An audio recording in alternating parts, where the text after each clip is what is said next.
Dans le dernier cours, nous avons vu que les différentes unités phonologiques étaient organisées sur des plans séparés que l'on appelle des tirs. Ces tirs sont comme des sortes d'étagères sur lesquelles on range certaines catégories d'objets et pas d'autres. Cette fois, nous allons voir maintenant quelle est la nature de ces objets que l'on range dans les tirs, c'est-à-dire les traits. Et pour cela, nous allons voir tout d'abord qu'il y a deux catégories de traits. Les traits que l'on peut considérés comme réellement phonologiques parce qu'ils sont non prédictibles et qu'ils permettent des oppositions, et puis les autres. Et enfin, nous verrons une théorie des traits en particulier qu'on appelle la théorie des éléments et selon laquelle chaque trait peut être réalisé sous la forme d'un son, que ce soit une voyelle ou une consonne. Alors nous allons commencer par la notion de redondance. Cette notion désigne le fait que certains traits sont prédictibles, tandis que les autres traits sont non prédictibles. Alors qu'est-ce que cela veut dire ? Les traits non prédictibles, ce sont des traits qui peuvent apparaître dans n'importe quel contexte, indépendamment de toute règle. Par exemple, en français, vous avez les mots par et bar, qui ne signifient pas la même chose, et le trait sourd et le trait sonore peuvent apparaître tous les deux en début de mot. Autrement dit, on ne peut pas trouver de règle qui nous dirait que en début de mot, on a le trait sourd, puisqu'on peut aussi avoir le trait sonore dans bar. Alors qu'un trait prédictible, c'est un trait qui apparaît systématiquement dans un contexte donné. Par exemple, le « re » du français est sourd devant les consonnes sourdes. Donc porte, imaginons. Eh bien, ce trait sourd, il est prédictible. C'est-à-dire que dans ce contexte, je sais que j'ai un trait sourd. Alors on va prendre un exemple en TIV avec des tons. En TIV, vous avez deux catégories de mots. Les mots qui contiennent un ton haut, ce que vous avez dans la première colonne, et les mots qui contiennent un ton bas, dans la deuxième colonne. Ce qui est intéressant, c'est que les mots qui ont plus d'une syllabe, donc 2 ou 3 syllabes, les deux dernières lignes de ce tableau, ont une première syllabe qui a un ton haut ou un ton bas, mais les autres syllabes ont systématiquement des tons bas. Donc c'est ce que vous voyez dans les petits schémas à côté, avec marqué HL ou HLL, ou encore à côté LL et LLL. Et ça, qu'est-ce que cela implique ? Cela implique que le ton haut et le ton bas, dans cette langue, a priori, n'ont pas une distribution qui est prédictible, si on regarde uniquement la première ligne, puisque dans un mot d'une syllabe, on peut avoir soit un ton haut, soit un ton bas. Donc a priori, il n'y a pas de règle pour la première syllabe. En revanche, pour les autres syllabes, on remarque que on a systématiquement un ton bas. Donc on peut établir une règle qui dit « dans les syllabes autres que la première, j'ai un ton bas ». Si on a une règle, c'est que ce trait est prédictible. Or, le fait qu'il soit prédictible signifie qu'on n'en a pas besoin dans la représentation phonologique, puisqu'il ne permet pas de créer des oppositions. Donc, on peut en faire l'économie. Et si on peut en faire l'économie dans les syllabes non premières, eh bien c'est qu'on peut aussi en faire l'économie dans la syllabe première. C'est-à-dire que on peut maintenant admettre que les mots qui contiennent un ton haut, les mots d'une syllabe qui contiennent un ton haut, contiennent effectivement un trait qui est spécifié et qu'on appelle le trait haut. Et les mots qui contiennent un ton bas, en réalité, n'ont pas de trait de ton, n'ont pas de ton. Ce ton est une réalisation naturelle d'une absence de ton, exactement comme dans les autres syllabes. Et on peut le représenter du coup sous forme théorique avec une absence de ton. Donc là, vous avez deux représentations possibles. Soit on considère que le mot YVC a deux tons, un ton haut et un ton bas. Le premier est associé à la première syllabe, le deuxième est associé à la seconde syllabe. Puis après, par convention d'association universelle, le deuxième ton s'associe à la troisième syllabe. Donc ça, c'est une représentation que l'on pourrait donner. Sauf qu'il y a un problème avec cette représentation, c'est que on n'a pas de mot d'une syllabe avec deux tons. Pourquoi ? Pourquoi n'a-t-on pas de mot d'une seule syllabe avec deux tons ? Eh bien, c'est probablement parce qu'il n'y a pas deux tons, mais un seul. Donc la deuxième représentation que vous avez à droite est a priori plus intéressante. On a un mot avec un ton haut, le ton s'associe à la première syllabe, et ensuite, un deuxième ton apparaît, mais ce ton n'est pas vraiment phonologique, il n'est pas présent dans la représentation qu'on appelle la représentation sous-jacente, c'est-à-dire la représentation phonologique. C'est un ton presque phonétique plutôt, qui apparaît de façon... qui est en réalité la réalisation d'un vide, et ce ton ensuite s'associe aux deux syllabes suivantes. Donc ce n'est pas vraiment un trait c'est un trait, ce n'est pas un trait phonologique, c'est un trait qui est phonétique, qui apparaît plus tard dans la dérivation, mais qui ne fait pas partie de la représentation phonologique du mot, puisque ce trait ne permet pas de créer des oppositions. Alors cette deuxième représentation, avec un trait qui apparaît, qui est prédictible, et qui n'est pas présent dans la représentation phonologique, cette deuxième représentation donc fait partie d'une théorie qu'on appelle la théorie de la sous-spécification.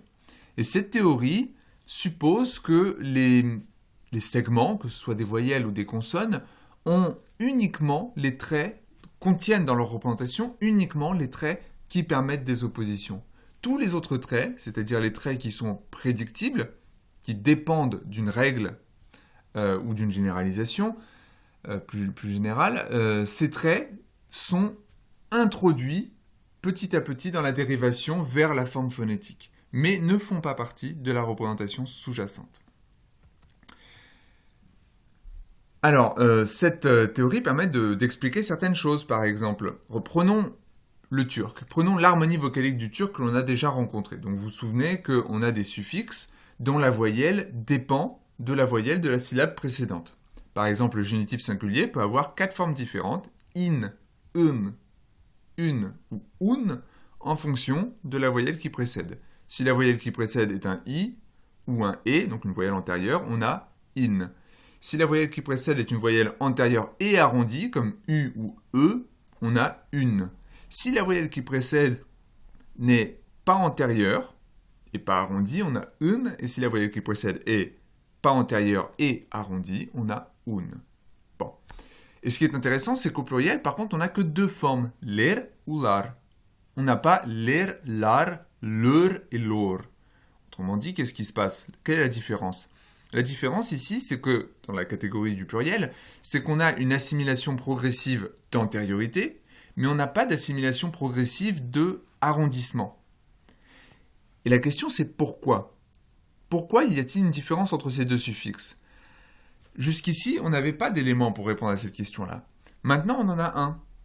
La théorie de la sous-spécification nous permet d'y répondre en disant tout simplement que, au génitif singulier, la voyelle en forme phonétique ne contient que le trait fermé, et donc le trait d'antériorité et le trait de labialité sont hérités de la voyelle qui précède, tandis qu'au pluriel, la voyelle qui est contenue dans le suffixe ler ou lar contient en forme phonologique les traits non arrondis et non fermés. Et la présence de ces 2 traits empêche une assimilation progressive d'arrondissement. Donc, pour résumer, ce que nous venons de voir, c'est que parmi tous les traits qui sont réalisés phonétiquement, certains traits font partie de la représentation phonologique, sont des objets phonologiques, tandis que d'autres traits ne correspondent pas à des objets phonologiques, mais sont de l'information qui s'ajoute au cours de la dérivation vers la forme phonétique. Maintenant, nous allons voir une théorie des traits qui découle directement de cette notion de redondance. En effet, nous venons de voir qu'un segment n'a pas besoin d'être entièrement spécifié pour pouvoir être réalisé phonétiquement. C'est-à-dire qu'il n'a pas besoin de contenir tous les traits qui définissent sa réalisation phonétique. Seuls les traits qui sont pertinents sur le plan phonologique, c'est-à-dire qui permettent des oppositions, qui ne sont pas prédictibles, sont contenus dans sa représentation. Les autres traits s'ajoutent par dérivation. Et donc cela signifie qu'un trait, tout seul, peut avoir une réalisation phonétique. Et donc, si on peut faire l'économie de certains traits, la question est aussi de savoir quels sont les traits dont on ne peut pas faire l'économie, quelle que soit la langue. Et pour répondre à cette question, il faut observer la typologie des systèmes phonologiques. Donc on va commencer par les voyelles, et on peut remarquer, déjà depuis le début du XXe siècle, que les systèmes vocaliques ne sont pas totalement chaotiques, quelle que soit la langue. Dans toutes les langues du monde, on a quand même quelques généralisations qui se dégagent.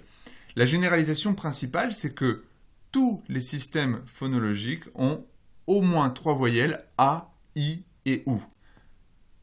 Ensuite, si un système vocalique a plus de 3 voyelles, les premières voyelles que l'on rencontre sont E et O. C'est-à-dire que dans un système à 5 voyelles, les voyelles sont nécessairement I, OU, O, A, E. Puis, si on a encore un peu plus de voyelles, les voyelles suivantes que l'on rencontre sont E et O ou E et U. Et enfin, les systèmes les plus complexes ont OU, O, O, A, E, I, U et E. Les universaux que l'on retient généralement sont les suivants. Premièrement, tout système phonologique contraste entre 2 degrés d'aperture, marque un contraste entre 2 degrés d'aperture. Deuxièmement, tout système phonologique a au moins une voyelle antérieure. En 3, un système phonologique a au moins une voyelle non arrondie. Et enfin, a au moins une voyelle postérieure. Pour rendre compte de cette typologie, Kay, Lovenstam et Vergniaud, dans les années 80, proposent 3 traits qu'ils appellent des éléments et qu'ils considèrent comme étant universels, c'est-à-dire présents dans absolument toutes les langues. Ces 3 éléments, ils les représentent à l'aide des symboles majuscules I, OU et A. Et ces éléments sont en réalité des traits non prédictibles. Moins postérieurs pour l'élément I, plus arrondi pour l'élément OU et moins fermé pour l'élément A. Et en l'absence d'autres traits non prédictibles, chacun de ces éléments est réalisé à l'aide de traits redondants, qui sont les traits qui ne sont pas soulignés dans chacune des matrices. Donc à l'aide de traits redondants, chacun de ces éléments peut être réalisé sous la forme d'une voyelle. Donc l'élément I, si on n'ajoute aucun autre trait non prédictible, est réalisé I. L'élément OU est réalisé OU, et l'élément A est réalisé A. Alors je dis bien en l'absence d'autres traits non prédictibles, parce que ces éléments peuvent s'associer les uns aux autres à l'aide de lignes d'association. Vous vous souvenez que nous avons parlé des tirs, qui sont des plans sur lesquels se positionne chaque catégorie d'éléments phonologiques. Eh bien, si on admet une tire pour les éléments I et OU et une tire séparée pour l'élément A, alors un A et un I peuvent s'associer, ou un A et un OU peuvent s'associer. C'est ce qui se passe dans les 2 derniers exemples de cette représentation. Donc le A et le I s'associent, on obtient une voyelle E. Si le A et le OU s'associent, on obtient une voyelle O. Alors comment cela se fait? Eh bien, il suffit de regarder leurs traits. L'élément A contient un trait non prédictible moins fermé, et l'élément I contient un trait non prédictible non arrière, non postérieur. Eh bien, si on met les deux ensemble, on a une voyelle qui n'est pas fermée, qui n'est pas arrière, donc antérieure, on a le E. Même chose pour les éléments A et OU, qui ensemble forment la voyelle O. Alors, petite subtilité dans cette version de la théorie, et c'est quelque chose qui est un peu modifié dans les versions suivantes, les 2 éléments qui rentrent en fusion n'ont pas nécessairement le même rôle. C'est-à-dire que dans l'exemple que l'on vient de voir, avec les éléments A et I qui forment la voyelle E, l'élément I est un élément appelé tête, c'est-à-dire que c'est l'élément principal, tandis que le A est un opérateur, donc c'est un élément qui vient modifier la tête. Alors qu'est-ce que cela implique? Eh bien, la tête détermine non seulement l'un des traits non pertinents, mais détermine également tous les traits redondants. Ce sont les traits qui ne sont pas soulignés dans la matrice. Or, si l'élément I est tête, il détermine comme trait redondant moins ouvert. C'est ce que vous avez tout en bas, minus low. Donc moins ouvert. Donc on se retrouve avec une voyelle qui n'est pas ouverte, le E. Si en revanche l'élément tête est l'élément A, c'est ce que vous avez en dessous. Eh bien regardez en bas de sa matrice. L'élément A a comme trait redondant plus ouvert et non moins ouvert. Et donc, le résultat va être que l'on obtient une voyelle qui contient les 2 traits non prédictibles de l'élément I et de l'élément A, c'est-à-dire moins arrière et moins fermé, mais en plus on aura un trait ouvert. Donc on obtient non pas E, mais quelque chose d'un peu plus ouvert, le A, comme ceci. Alors pour terminer, il faut encore voir qu'est-ce qui se passe lorsqu'une voyelle ne contient aucun trait non prédictible, donc que des traits redondants. Eh bien, voyons ce qui se passe en Pokolo. En Pokolo, vous avez des mots qui changent, dont la racine change en fonction du nombre. Donc, si on est au singulier ou au pluriel. Regardez les mots de la première colonne. Vous avez, je ne vais pas prononcer les tons parce que j'y arrive très mal, Susu, Logbu, Mudu, Tolu, Tolu, Gopu et Polu. Et au pluriel, on remarque que, première chose, la voyelle OU finale disparaît et à la place, on a un I. Donc, ceci, Lugbi, Mudi, Teli, teli. Alors là, il y a une erreur, c'est guppy normalement, pali. Donc le i remplace le ou, et on remarque autre chose, c'est que la voyelle qui est à l'intérieur de la racine change également. Le ou devient e, le o devient e. Pourquoi ce changement? Eh bien, tout simplement, on a ici une assimilation régressive d'arrondissement. Donc au singulier, le ou que l'on a à la fin de la racine propage son trait d'arrondissement sur la voyelle qui précède. Et lorsque la voyelle ou de la fin du mot est absente, eh bien, la voyelle de la racine perd son arrondissement. Et donc au pluriel, on trouve ceci avec un e et teli avec un e. Pour ce dernier exemple, c'est-à-dire tolu qui devient teli, c'est exactement ce que l'on attend en suivant les principes de la théorie des éléments. Rappelez-vous que dans O, le OU est tête, puisque la voyelle n'est pas ouverte, et le A est opérateur. Donc si on enlève le OU, on s'attend à avoir une voyelle proche du A, mais qui n'est pas ouverte. Autrement dit, le schwa, qui est central, comme le A, et qui est médian. Et ce qui est intéressant, c'est qu'est-ce qui se passe lorsqu'on retire le OU du OU. Dans sous-sous, la voyelle du radical est un OU. Eh bien, si on retire l'élément OU, on s'attend à avoir une absence d'élément. Eh bien, on remarque que cette absence d'élément, elle est réalisée sous la forme d'un E.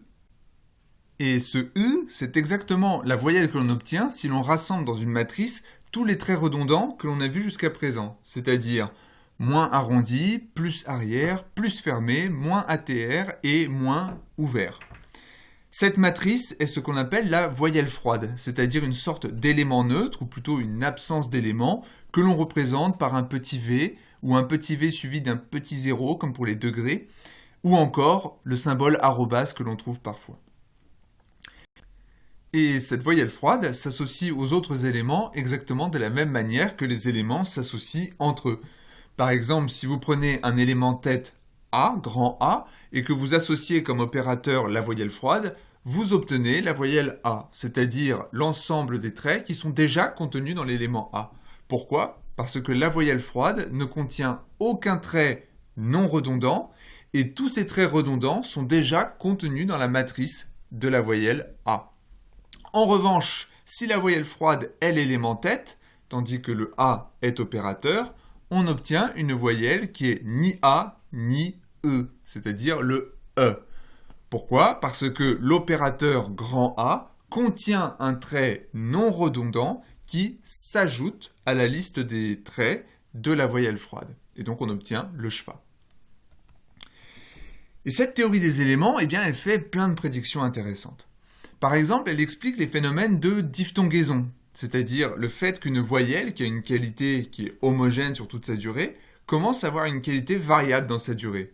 Les diphtongaisons, on en trouve dans plein de langues. Vous en avez en anglais, en allemand, vous en avez en français. Donc, par exemple, dans l'histoire du français, eh bien, on observe que ce qui a donné « e » en français, c'était à une certaine époque un « wo » en proto-roman.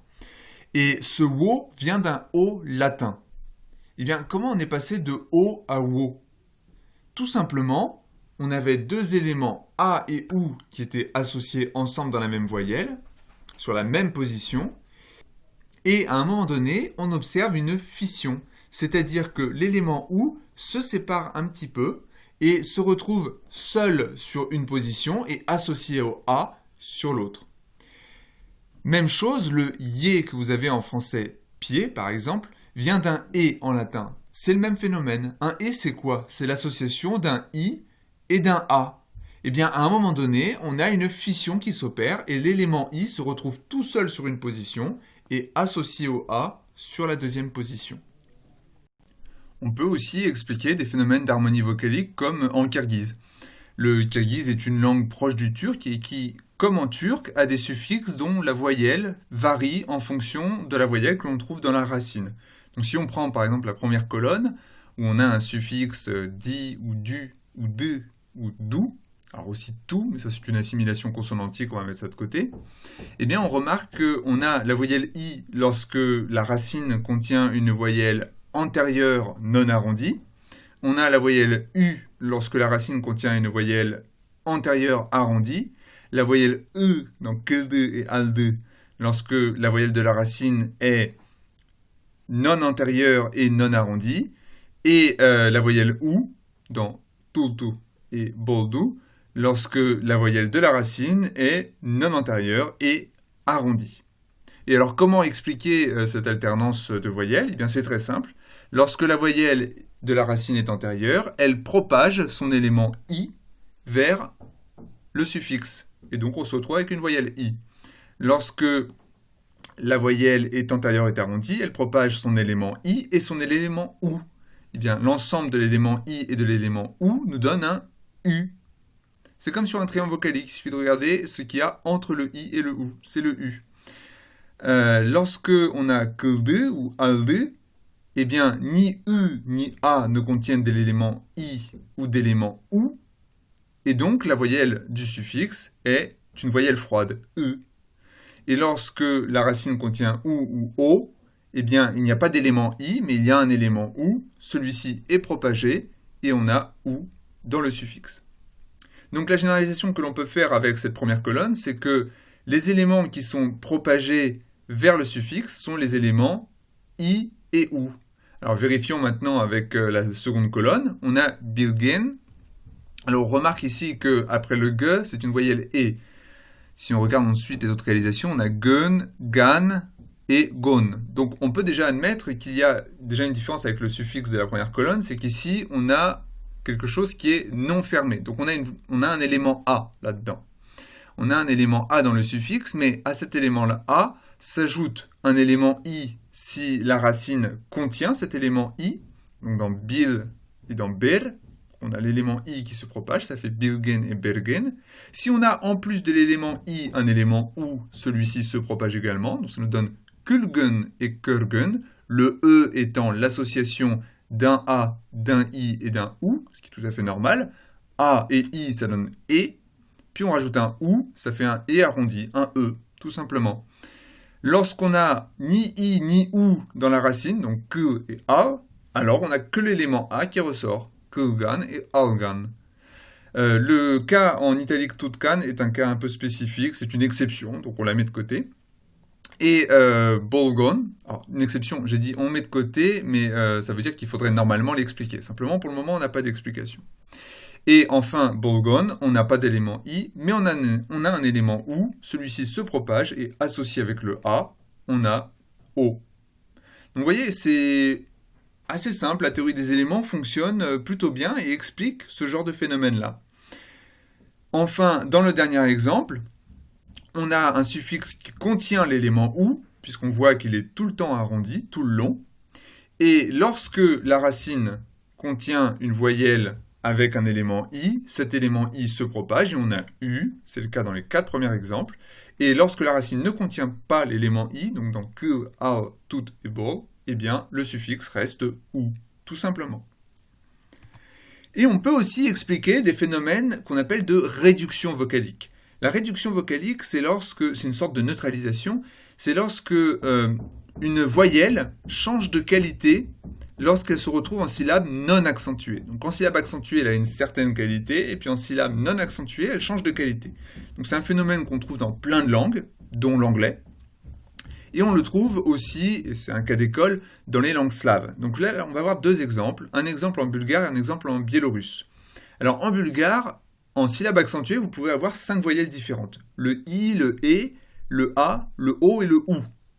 Et en voyelle non accentuée, on ne peut avoir que 3 voyelles. Le I, le E et le OU. Alors comment ça se passe? Regardez les données qui sont en B. Vous avez par exemple le mot, la racine roguf. Roguf, ça veut dire de la corne. Roguf. Et en fonction des suffixes que l'on rajoute, eh bien l'accent peut bouger de place, peut changer de place. Et donc si on rajoute un suffixe qui nous donne le mot maintenant cornu, ça nous fait rugat. Rugat. Vous voyez que l'accent est passé sur la 2e syllabe. Et la voyelle qui était O en première syllabe, dans la première colonne, devient OU ici. Donc elle change de qualité. C'est ça la réduction vocalique. Elle change de qualité lorsqu'elle passe en position non accentuée. Pareil, on a onzi devient unazi. Le O devient OU. Selu devient sila. le E devient I. Работа devient работник. Le A devient E et grad devient grdeț.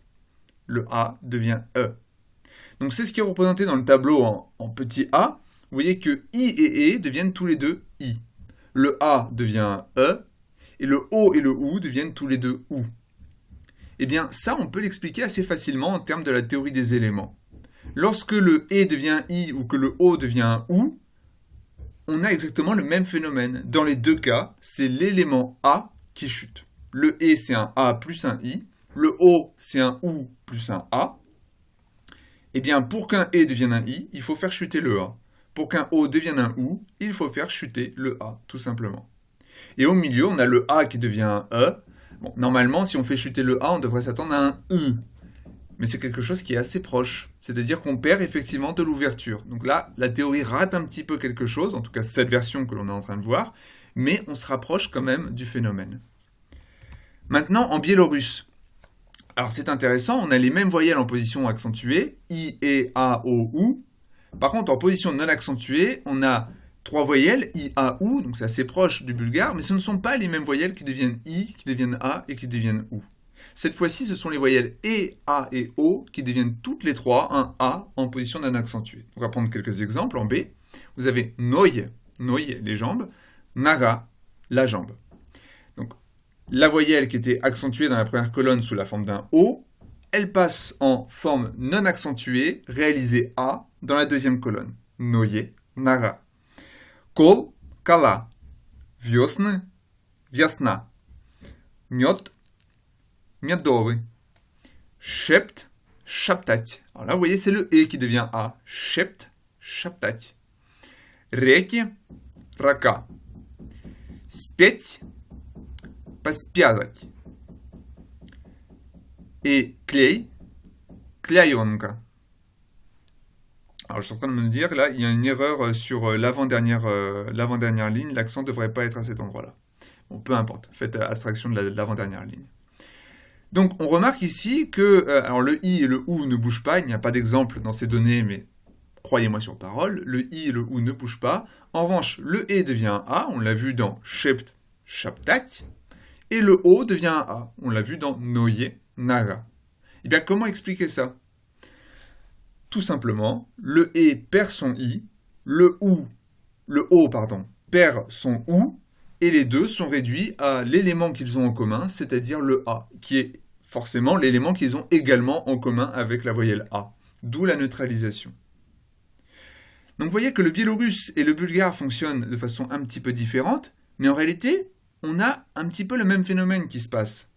Dans les deux cas, on se retrouve en position non accentuée avec un seul élément. La voyelle ne peut contenir qu'un seul élément au lieu d'en contenir deux. Dans E et dans O, on a deux éléments. Eh bien, l'un des deux doit chuter. En bulgare, c'est le A. En biélorusse, c'est le I ou le OU. Et c'est le A qui se maintient. Comment expliquer ce phénomène?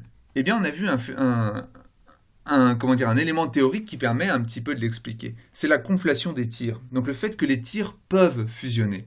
On a vu tout à l'heure que les éléments s'associent lorsqu'ils appartiennent à des tirs différentes. Forcément, s'ils appartiennent à la même tir, ils ne peuvent pas occuper tous les deux la même position. Il faut qu'ils soient sur deux plans différents pour pouvoir s'associer l'un à l'autre. Sinon, c'est soit l'un, soit l'autre.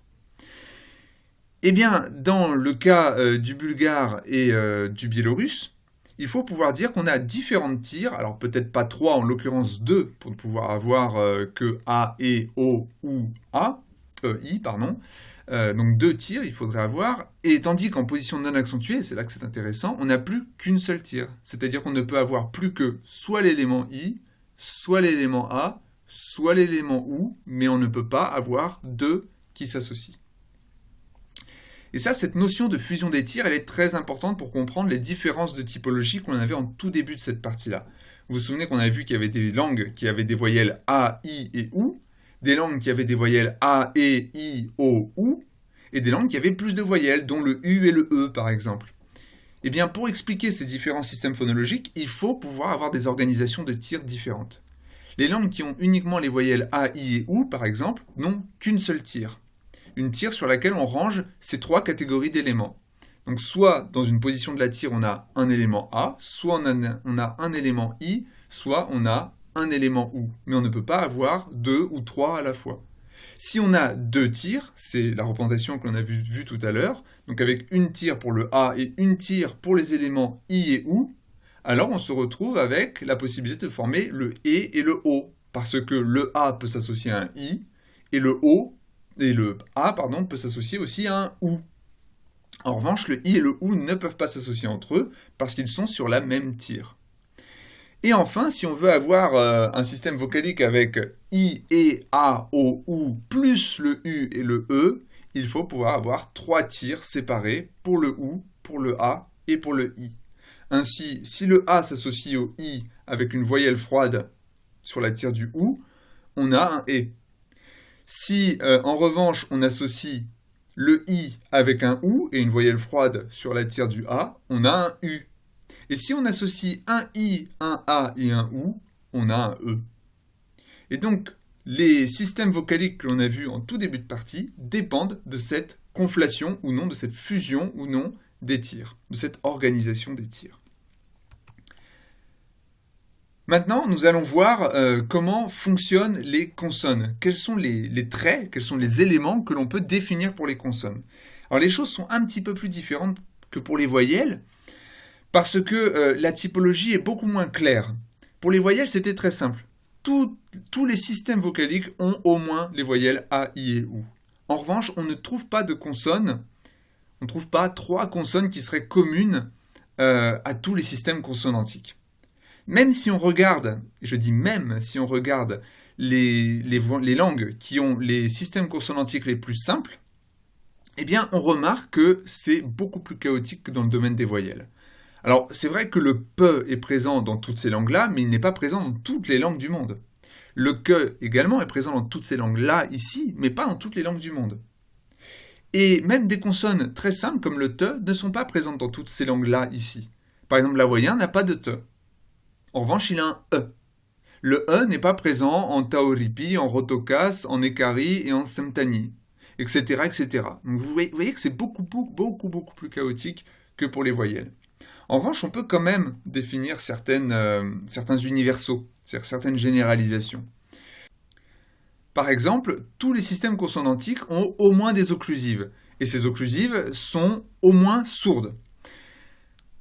Comme deuxième généralisation, on remarque que ces occlusives s'opposent au moins à une autre catégorie de consonnes qui, elles, ne sont pas occlusives. Donc on ne peut pas avoir que des occlusives. Alors ça peut être des fricatives, des nasales, des liquides, mais au moins autre chose que des occlusives.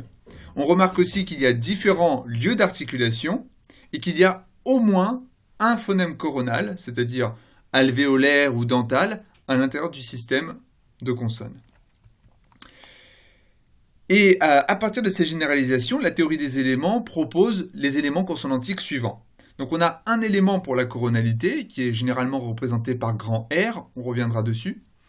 Un élément pour l'absence de surdité, donc la sonorité, le voisement, que l'on appelle l'élément grand L. Et un élément pour l'inverse, la surdité, qui est l'élément grand H. Alors vous remarquez que grand L et grand H sont aussi les éléments pour les tons. Eh bien c'est pas pour rien, c'est tout simplement parce qu'il y a un rapport entre les tons et le voisement. Les deux sont réalisés par les cordes vocales. Et il se trouve que le ton bas correspond à du voisement, tandis que le ton haut correspond à une absence de voisement. Et d'ailleurs, historiquement, ces tons viennent de consonnes qui sont voisées ou non voisées, en vietnamien par exemple. Et les deux derniers éléments sont l'élément qu'on représente par une occlusive glottale, qui est l'élément pour l'occlusion, et l'élément que l'on représente, alors ici qui est représenté avec une lettre grecque, mais qu'on représente actuellement par un petit h, et qui représente la friction, la constriction. Et ces éléments peuvent s'assembler exactement comme les voyelles s'assemblent. Donc ici, vous avez un ensemble de combinaisons d'éléments, alors qui ne sont pas forcément les combinaisons que l'on reprend aujourd'hui. Hein. Ça, c'est vraiment la première version de cette théorie. Aujourd'hui, on suit beaucoup plus les représentations proposées par Harris et Lindsay, qui est un article que vous avez sur l'espace Selene. Mais regardons quand même. Alors, si on associe un élément OU à un élément occlusif, eh bien, les deux nous donnent un PE, c'est-à-dire une occlusive labiale, puisque vous vous souvenez que l'élément OU correspond à l'arrondissement. Si on associe l'élément occlusif à l'élément coronal, on a un T. Si on associe l'élément occlusif à un I, qui représente la palatalité, on a un K. L'élément occlusif à une voyelle froide, on a un K. Alors ça, vous voyez, c'est l'un des points sur lesquels on revient un petit peu aujourd'hui. Mais bon, peu importe. Ensuite, si on associe ces différentes combinaisons avec l'élément L, on obtient la variante voisée. Donc ça nous donne B, D. Alors ici, le petit j ne représente pas le Y, ce n'est pas l'API, c'est le G, c'est-à-dire la version voisée de K. Le G, pareil, donc c'est occlusif, enfin élément occlusif, voyelle froide et grand L, etc., etc. Et vous voyez qu'il y a des petites différences aussi entre tête et opérateur. La tête est représentée tout en haut, tandis que les opérateurs sont en dessous. Donc par exemple, il y a une différence entre le P, qui est avec un opérateur OU et une tête occlusive, tandis que le P, alors aujourd'hui on admet plutôt que c'est le K uvulaire, mais bon, ça c'est quelque chose qui est du domaine de la variation de la théorie, avec un élément OU en tête et un élément opérateur occlusif. Et si, dans une langue qui a des occlusives sonores, on veut faire la différence avec les occlusives sourdes, eh bien les occlusives sourdes ont un peu la même représentation, sauf qu'à la place d'avoir l'élément grand L, on a l'élément grand H. Pour les fricatives, on a l'élément... Alors c'est là où la théorie actuelle se distingue beaucoup de cette version-là. Actuellement, on considère que pour le feu, on a l'élément OU plus l'élément petit h, qui représente la construction, qui est ici représenté par la lettre grecque. Pour l'élément Th, on a l'élément coronal et l'élément petit h, etc., etc. En revanche, on ne considère plus qu'il y a l'élément occlusif à l'intérieur de ces consonnes. Maintenant, nous allons voir des données qui permettent de déterminer quels sont les éléments que l'on trouve dans les principales consonnes. Alors prenons l'exemple du pokolo que l'on a déjà vu tout à l'heure. Au singulier, on a des formes qui se terminent par une voyelle arrondie, toku, nonu, doko, kono, kongu, et au pluriel, on a l'ajout d'une voyelle i. Et à l'intérieur de la racine, il y a des changements qui se forment. Alors cette fois-ci, ce n'est plus la voyelle de la racine qui change, mais le u qu'on a à la fin du mot devient un we. Tokui, nonwi, tokui, kongwi et kongwi. Eh bien, qu'est-ce que cela implique ? Cela implique, première chose, que le ou et le we ne peuvent plus être distingués devant un i. Il y a une neutralisation de ces deux phonèmes, le ou et le we. Donc leur opposition est neutralisée, et ça signifie qu'il y a un archiphonème qui les rassemble tous les deux. Donc si un archiphonème les rassemble tous les deux, ça veut dire qu'il y a une propriété en commun entre le ou et le we. Eh bien cette propriété en commun, c'est l'élément ou que l'on a dans le ou. Donc cela signifie que le we est un élément ou lui aussi. Alors quelle est la différence maintenant entre le ou et le we ? Eh bien la différence, elle vient uniquement de la position, du type de position à laquelle s'associe cet élément ou. Si la position est vocalique, alors l'élément ou est réalisé ou. Si la position est consonantique, l'élément ou est réalisé par un glide, le we. Et même chose avec le i. S'il est sur une position consonantique, ça devient un y. Sur une position vocalique, c'est un i. Mais cet élément ou, on ne le trouve pas que dans le we, on le trouve aussi dans d'autres consonnes, par exemple dans le p. Prenez ici l'exemple du coréen. Alors en coréen, dans la forme de l'indicatif des verbes, vous avez un suffixe, qui est le suffixe ta. Et lorsque la racine se termine par un pe, le pe reste pe. Donc chupta. Voilà. Bon, la prononciation n'est pas bonne, c'est pas grave. Et au statif, eh bien, ce suffixe ta, il disparaît, puisqu'on n'est plus dans la même catégorie morphologique, et on a un suffixe e à la place. Eh bien, devant ce e, le pe alterne avec un we. Au lieu d'avoir pe, on a we, chue. Ou kipta, kiwe, etc., etc. Et donc là, ce qu'on remarque, c'est que la distinction entre le pe et le we, elle ne se fait plus devant le e, devant le schwa. Donc c'est encore une fois qu'il y a quelque chose en commun entre le pe et le we, pour que les deux se réduisent, comme dans le cas de la réduction vocalique, pour que les deux se réduisent à un seul et même son, c'est que le we et le pe ont quelque chose en commun. Et ce quelque chose en commun, eh bien, c'est encore une fois l'élément ou.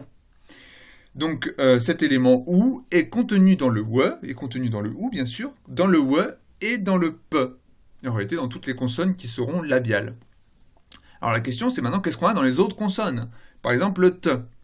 Donc si on part du principe que ce que l'on a à la forme statif, c'est l'élément qui est contenu dans le pe, eh bien lorsqu'on regarde maintenant tita et qu'on voit que à la forme stative, on a une alternance entre le te et le re, tira, eh bien, cela signifie que dans le te, il y a un élément coronal, qui est représenté, vous vous souvenez, par grand R, parce que sa réalisation principale, c'est re. J'ai peut-être oublié d'en parler, ça. La réalisation principale de l'élément grand R, c'est re, et l'élément petit h, c'est he, bien sûr.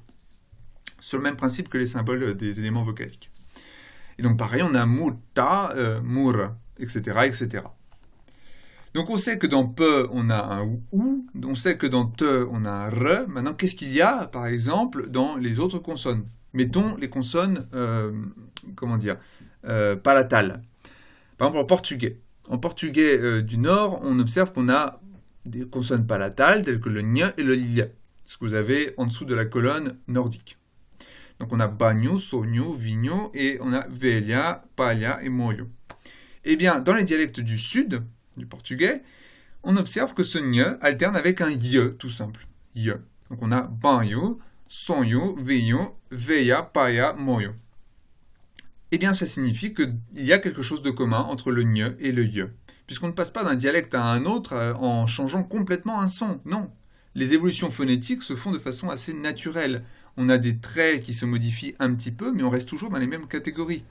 Donc, si on est bien dans la même catégorie pour le y et pour le ñ, eh bien, c'est que cette catégorie a quelque chose en commun. Et ce quelque chose en commun, eh bien, le y, on a vu que c'était un i sur une position consonantique. Donc, si on ne peut pas réduire le y à autre chose qu'un i, ça veut dire que c'est le i qui est en commun entre le y et le ñ. Donc, le ñ contient un élément i. Et cet élément i se trouve généralement dans toutes les consonnes qui sont palatales, comme le ñ et le ly. On peut le voir ici, par exemple, où on a un tch, le tch qui est palatal aussi. Alors, en réalité, plutôt post-alvéolaire, mais avec une tendance à la palatalisation, tch.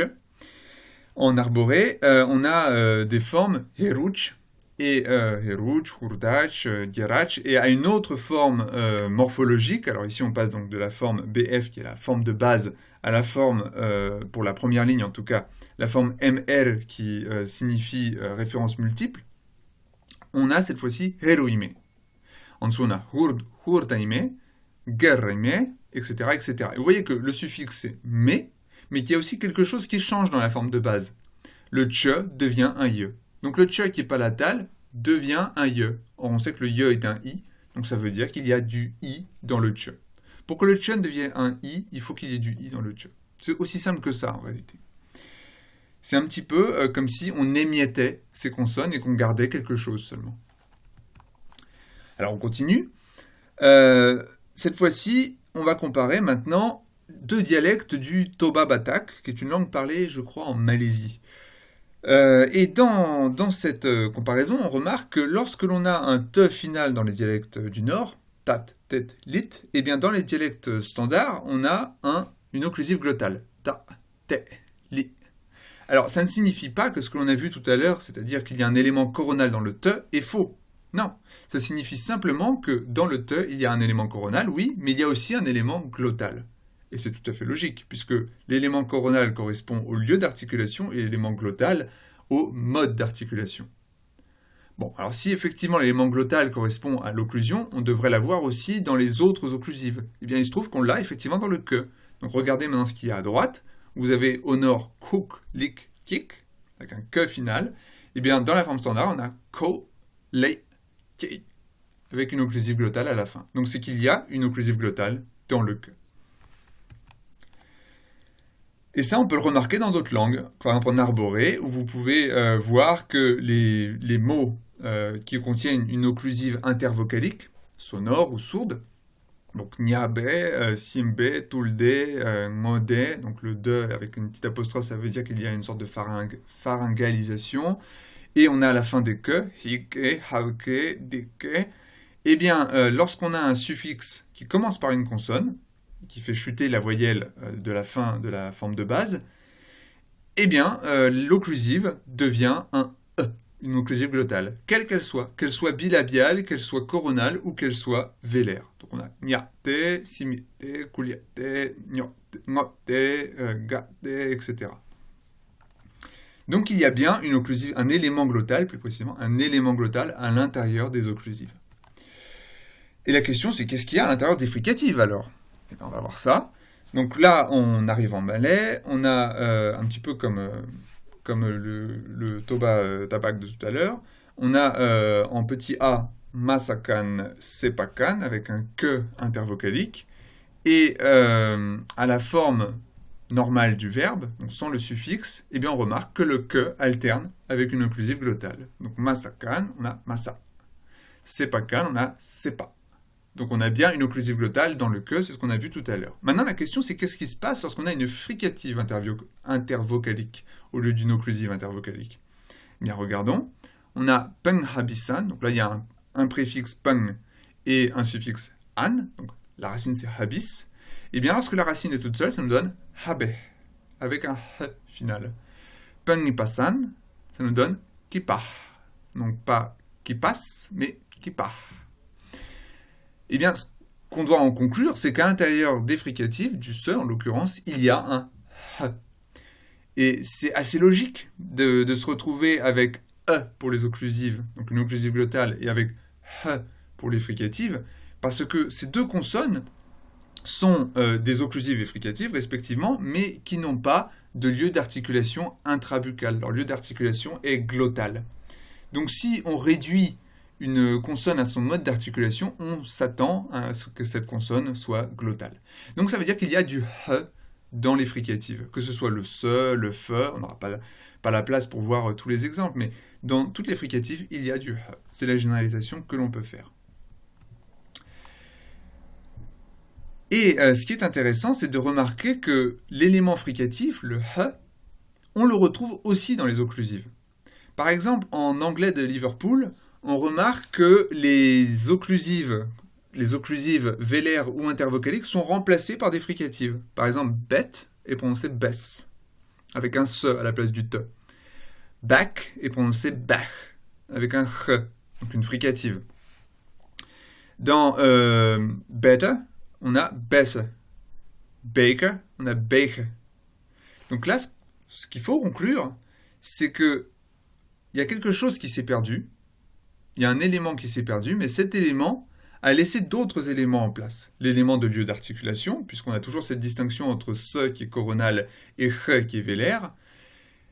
On a toujours l'élément fricatif qui est présent, mais l'élément qui est perdu, c'est l'élément occlusif qui a disparu. Donc ça veut dire qu'un se contient un élément occlusif, un élément fricatif et un élément de lieu d'articulation, l'élément coronal. Donc 3 éléments au moins, en tout cas c'est ce qu'on peut dire ici. En B, vous voyez que at devient ah, not devient no, that devient that, et but devient ba, b en l'occurrence. En tout cas c'est ce qui est marqué. Donc là on confirme qu'il y a bien un h à l'intérieur des occlusives. Donc dans le cas en A, le h se maintient, comme en B. Dans le cas en A, on a également un lieu d'articulation qui se maintient, et c'est l'élément occlusif qui chute, tandis que en B, on a l'élément occlusif qui chute, et l'élément d'articulation, ici l'élément coronal, qui chute également.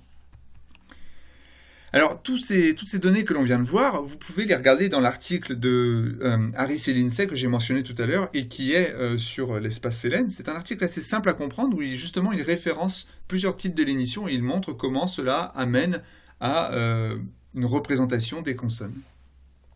Maintenant, on va se concentrer sur un élément en particulier, l'élément coronal. Donc jusqu'ici, on a vu que on avait un élément pour les consonnes coronales, et cet élément, c'est grand R. Mais c'est un petit peu bizarre. Pourquoi ? Parce qu'on vient de voir également que les différents lieux d'articulation pouvaient être des éléments vocaliques. Pour les consonnes palatales, on a l'élément grand I. Pour les consonnes labiales, on a l'élément grand OU. Alors bizarrement, on n'a pas l'élément grand A. On l'a encore jamais rencontré. Et pour un lieu d'articulation, les coronales, on a un élément qui n'appartient pas aux voyelles, et c'est l'élément grand R, qui n'a pas de réalisation vocalique. Eh bien, il se trouve qu'on peut faire un rapprochement entre l'élément grand R et l'élément grand A. A priori, ça ne semble pas être le même élément, mais il y a des raisons de penser que peut-être que si. Alors, comment ça se fait ? Eh bien, il suffit de regarder l'anglais, tout simplement. En anglais, on remarque que le R en position finale est souvent vocalisé sous la forme d'un schwa. Or, on a vu que le schwa était un opérateur A associé à une tête qui est représentée par la voyelle froide. Donc par exemple, dans le mot pour dire ours, on a BE. BE. Donc c'est un B, mais c'est pas BR. À l'origine, c'était ça. Mais R s'est modifié et est devenu une sorte de schwa. Donc quelque chose qui est proche du A, en tout cas qui contient l'élément A. Donc c'est intéressant. Ça signifie qu'il y a peut-être un rapprochement à faire entre les deux. Alors ce qui est intéressant, c'est de voir maintenant l'inverse, c'est-à-dire une voyelle qui devient une consonne. Donc que devient le A s'il devait se transformer en consonne? Alors la question d'abord, c'est que devient le I et que devient le OU lorsqu'il se transforme en consonne. Donc là, pour ça, il suffit de voir ce qui se passe lorsqu'on met deux voyelles côte à côte, en anglais par exemple, mais aussi dans beaucoup d'autres langues. En français, par exemple, si vous prenez le verbe il loue et que vous faites l'infinitif, louer, eh bien vous avez un W qui s'insère entre le OU et le E. La même chose arrive en anglais. Lorsque vous avez si et l'article E, par exemple, ça fait seer. Seer. Vous avez un IE qui s'insère. Pourquoi un IE? Eh bien tout simplement, on l'a vu, parce que le IE, c'est un élément I sur une position consonantique. Alors on verra pourquoi après il y a une position consonantique entre les deux voyelles. On verra au prochain cours. Mais on a cet élément I qui devient consonantique entre les deux voyelles. Pareil dans beern. Et avec le OU, on a par exemple suwon, où on a un OU qui apparaît. Ou do it, on a aussi un OU qui apparaît entre le OU et le I de it. Et la question, c'est qu'est-ce qui se passe dans ce cas-là lorsqu'on est après un A? Donc là, on a vu que le Y apparaît après I, le OU apparaît après OU, et c'est logique parce qu'il y a un élément commun entre le Y et le I, entre le OU et le OU. Mais qu'est-ce qui se passe après un A? Alors, on n'a pas cette situation en anglais standard, mais dans le Yorkshire occidental, il se trouve que certains mots perdent leur diphtongue final et à la place ont un schwa. Par exemple, yellow et window sont prononcés yellow and window. Et lorsque l'on met un mot derrière ce schwa, qui contient un A, on l'a vu, eh bien la transition consonantique se fait non pas par un Y, pas par un W, mais elle se fait par un R. Donc, une consonne coronale. Donc vous avez yellow and wind there is. Et donc là, on a encore une fois un rapport que l'on peut faire entre coronalité et élément A. Sauf que c'est la situation inverse que le cas précédent. Le cas précédent, c'était un R qui se vocalisait. Et là, c'est un A ou un élément A qui devient un contoïde, qui devient une consonne, qui forme une transition consonantique. Donc il y a des raisons de penser que l'on peut faire l'économie de l'élément R en le remplaçant par l'élément A. Et c'est généralement ce qui est admis aujourd'hui d'ailleurs. Donc pour résumer ce que l'on a vu dans ce cours, on a vu que chaque trait s'oppose à son absence, ce qui veut dire qu'il y a des traits qui sont pertinents et d'autres traits qui ne le sont pas. Donc un trait sourd est pertinent par exemple, peut être pertinent dans une langue, tandis que le trait sonore est en réalité une absence de trait. On a vu également que chaque trait pouvait se réaliser seul lorsque l'on ajoutait les traits redondants, et donc que l'on peut aboutir à une théorie des traits dont les éléments sont en réalité des voyelles et des consonnes. C'est ce que l'on vient de voir.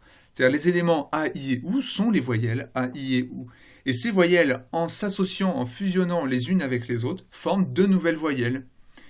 Les éléments consonantiques, qui sont des consonnes, à elles seules, donc l'élément occlusif c'est un E, l'élément fricatif, c'est un H. L'élément coronal, c'est un R, si on veut garder l'élément coronal. Eh bien, ces éléments-là, qui sont des consonnes, en s'associant les uns aux autres, forment de nouvelles consonnes. Et lorsqu'on associe éléments vocaliques et éléments consonantiques, on crée des consonnes avec des lieux d'articulation. Donc là, on termine sur la catégorie des objets phonologiques que sont les traits. Dans le prochain cours, nous reviendrons sur le squelette et nous commencerons à explorer une nouvelle catégorie, non pas d'objets, mais de phénomènes phonologiques qu'on appelle les relations.